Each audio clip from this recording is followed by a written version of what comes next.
Yeah, I think when this video comes out you've noticed the wheels have changed, but yeah, the car's a bit dirty. So as you can see, I got front plates here, obviously, but these are the OE ones.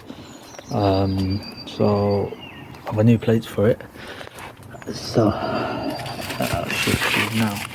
So here's the white ones, that's what I need. So give me a second, get it out.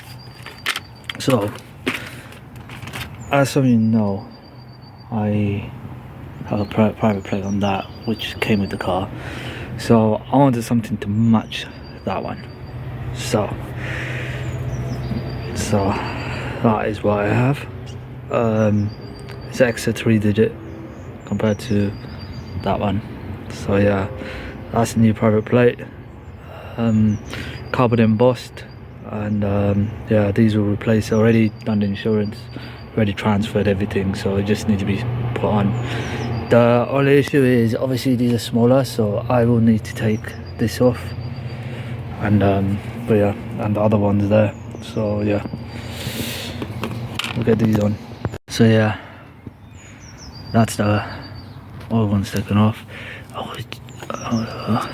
Trying to see where the screws are on this one. Yeah, I need to figure out how to take this off without damaging the bumper. Yeah, it's a bit weird because I don't know where it's... Normally I know. Let me get a belt. Get 2 hands, make it easier. So yeah, so I've taken the stickies off those. I've got 3M tape to use, so I'll take these 2 screws off, and then only problem is, oh, it's annoying, man. Yeah, I can't help that, so I will get this bumper resprayed, obviously you can see, and I'll get that touched up later.